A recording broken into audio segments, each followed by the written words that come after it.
Hello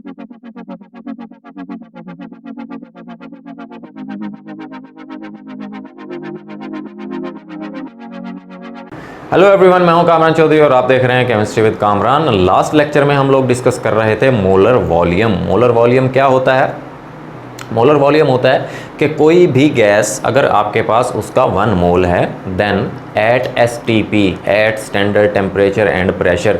temperature कितना होता है स्टैंडर्ड? 0 डिग्री सेल्सियस या 32 फ़ारेनहाइट या 273 केल्विन। तो टेम्परेचर के 3 यूनिट्स होते हैं। मैंने आपको स्टैंडर्ड टेम्परेचर तीनों यूनिट्स में बता दिया। इसी तरह से जो स्टैंडर्ड प्रेशर होता है वो कितना होता है? 1 ATM या 101.325 किलो पास्कल। ठीक है, सो इतना जो प्रेशर है वो स्टैंडर्ड होता है, उसको आप स्टैंडर्ड बोलते हैं। At STP, at standard temperature and pressure पर अगर आपके पास किसी भी गैस का 1 मोल है, देन उसका वॉल्यूम कितना होगा? 22.414 DM³ डेसीमीटर क्यूब होगा। ठीक है, उसी से रिलेटेड हम लोग आज एग्जाम्पल देखने जा रहे हैं, एग्जाम्पल नंबर 10। अब इसमें देखते हैं हम लोग कि हमें डाटा क्या प्रोवाइड किया गया है और हमने फाइंड आउट क्या करना है। ठीक, सो यहाँ पर देखें, वो कह रहा है a well known ideal gas. Last lecture में मैंने आपको बता दिया था कि आइडियल गैस कौन सी गैस होती है जो कि तमाम के तमाम गैस लॉज को फॉलो करे। अभी तक आप लोग क्लास 9 में चैप्टर नंबर 5 में 2 लॉज पढ़कर आए हैं, बॉयज़ लॉ और चार्ल्स लॉ। ठीक है, इसी तरह से फर्स्ट ईयर के चैप्टर नंबर 3 में बॉयज़ लॉ और चार्ल्स लॉ के साथ साथ आप एक और लॉ पढ़ेंगे जिसको आप बोलते हैं एवोगैड्रोज लॉ। ठीक है, सो कोई भी गैस अगर इन लॉज को फॉलो करती है, इन लॉज को ओबे करती है, देन उसे आप क्या बोलते हैं? आइडियल गैस बोलते हैं। ठीक है, वो कह रहा है is enclosed in a container, एक कंटेनर में ली हुई है या एक कंटेनर में बंद है, हैविंग वॉल्यूम ऑफ 500 cm³। अब यहाँ पर आप देखें इसके सोल्यूशन में हमें जो जो डाटा पता चलता जाता है हम लोग लिख रहे हैं। वॉल्यूम ऑफ गैस, ठीक है, कितना है? 500 cm³। एट STP, तो यहाँ पर कह रहा है at standard temperature and pressure. Standard temperature and pressure मैंने आपको बता दिया इनकी वैल्यूज़। ठीक है, it's mass comes out to be 0.72 gram. अब आपको नेक्स्ट क्या चीज़ गिवन है? Mass of gas. Mass of gas given है आपको कितना? 0.72 ग्राम। ठीक है, वो कह रहा है what is the molar mass of this gas. Molar mass आपने फाइंड आउट करना है गैस का। मोलर मैस ऑफ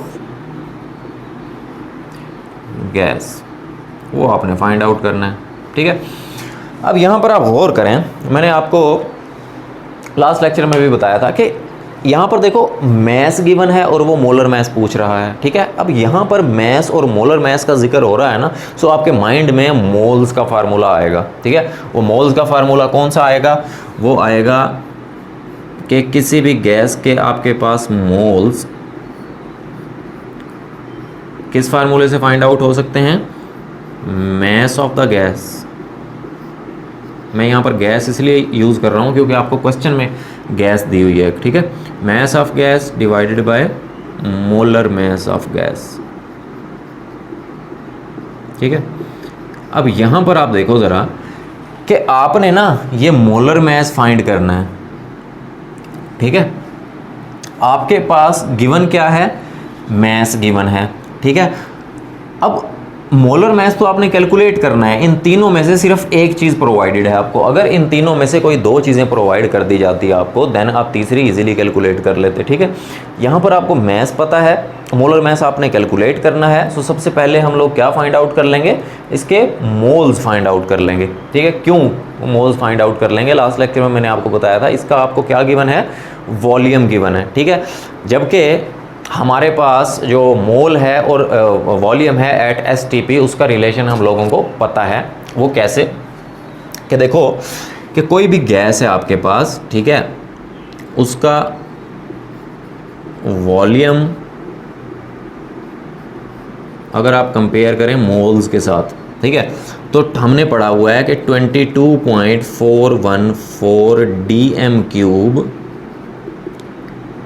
जो वॉल्यूम ऑक्यूपाई करती है गैस 1 मोल। ठीक है, कि किसी भी गैस का अगर आपके पास 1 मोल है, देन जो वॉल्यूम ऑक्यूपाई करती है गैस वो 22.414 dm³ करती है। ठीक है, अब यहाँ पर देखें कुछ स्टूडेंट्स ये भी क्वेश्चन कर रहे होते हैं कि सर मोल्स हम वहाँ लिख लेते हैं, वॉल्यूम हम यहाँ लिख लेते हैं। ठीक है, हमेशा याद रखना कि जो चीज़ आपने फाइंड करनी होती है वो रेशो के राइट साइड पर आप राइट करते हो। ठीक है, अब हमने मोल्स फाइंड आउट करने थे, हमें वॉल्यूम प्रोवाइड कर दिया गया है। ठीक है, कितना वॉल्यूम 500 cm³।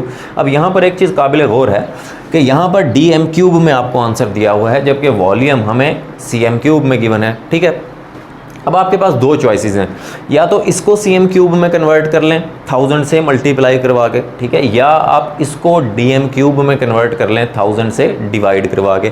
ठीक, क्योंकि क्यूब है, डेसी और सेंटी का जो रिलेशन होता है वो 10 का डिफरेंस होता है, और क्यूब है तो 1000 बन जाएगा। ठीक है, सो मैं इस dm³ को सबसे पहले मैं कन्वर्ट कर लेता हूँ cm³ में बाय मल्टीप्लाइंग 1000 से जब आप मल्टीप्लाई करवाएंगे तो ये किस में कन्वर्ट हो गया, cm³ में, और कितना हो गया 22414 cm³ हो गया। ठीक है, अब यहाँ पर आप देखें लेफ्ट साइड पे अगर आपके पास 1 आ जाए किसी भी तरह, ठीक है, तो आप इजीली कंपेयर कर सकते हैं राइट साइड से। जैसे मैंने आपको बताया था ना लास्ट एग्जांपल में भी कि एक पेन है आपके पास सपोज 10 रुपीज़ का, ठीक है, 2 पेन कितने के हो जाएंगे, सिंपली आपने इस 1 के बाद जो भी आप यहाँ पर डिजिट लिखेंगे वो एज इट इज़ दूसरी तरफ जाकर क्या हो जाएगा, मल्टीप्लाई हो जाएगा, तो 20 रुपीज़ हो गए। ठीक है, इसी तरह से 5 पेन, ठीक है, कि 1 के बाद आप 5 लिख रहे हैं तो 5 एज इट इज़ दूसरी तरफ जाकर मल्टीप्लाई हो जाएगा।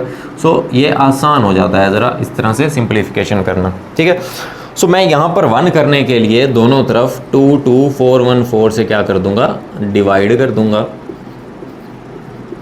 ठीक है, सो ये 22414 22414 एक दूसरे को कैंसिल कर देंगे और लेफ्ट साइड पे क्या बच जाएगा, 1 बच जाएगा, और राइट साइड पे 22414 आ जाएगा। ठीक है, अब यहां पर देखें ये है वॉल्यूम इस तरफ और ये है मोल्स। ठीक है, अब देखें इस फार्मूले में हमें मोलर मास फाइंड करना है, मास हमें पता है, हम लोग क्या फाइंड आउट कर रहे हैं, मोल्स फाइंड आउट कर रहे हैं। अभी तक हमारे पास जो रिलेशन आया वो ये आया कि अगर आपके पास वॉल्यूम है 1 cm³, ठीक है, क्योंकि हम cm³ में कन्वर्ट कर चुके हैं, अगर 1 cm³ वॉल्यूम है आपके पास, देन 1 cm³ में मोल्स कितने होंगे, वो इतने होंगे 1 डिवाइडेड बाई 22414। ठीक है, इतने मोल्स होंगे। अब जैसे मैंने आपको ये वाली चीज़ समझाई अभी कि अगर आपके पास लेफ़्ट साइड पे 1 आ जाए ना, तो नेक्स्ट स्टेप में जो चीज़ भी आप लिख रहे होंगे ना लेफ़्ट साइड पे, वो एज इट इज़ दूसरी तरफ जाकर मल्टीप्लाई हो जाएगी। सो यहाँ पर आपके पास 1 आ गया। अब मैंने 1 cm³ के लिए नहीं मोल्स फाइंड आउट करने, बल्कि कितने के लिए करने हैं, 500 cm³ के लिए। सो यहाँ पर 500 cm³ आ जाएगा और ये 500 cm³ उधर क्या हो जाएगा, मल्टीप्लाई हो जाएगा। ठीक है, सो आंसर आ जाएगा आपके पास 0.0233 मोल्स। ठीक है, ये आपके पास मोल्स आ गए। कोई भी जो गैस थी जिसको आप कह रहे थे कोई वेल नोन गैस है, आइडियल गैस, ठीक है, तो ये आपके पास मोल्स आ गए। अब आपने क्या करना है, इस फार्मूले को ज़रा सेट करें या इस फार्मूले में वैल्यूज़ सब्स्टिट्यूट कर दें। कैसे कि मोल्स ऑफ गैस कितने हैं, 0.023 इज इक्वल टू, यहाँ पर मैस ऑफ गैस कितना है, 0.72 ग्राम। ठीक है, 0.72 ग्राम, ये आपके पास मैस आ गया। फाइंड आउट क्या करना है आपने, molar mass of the gas.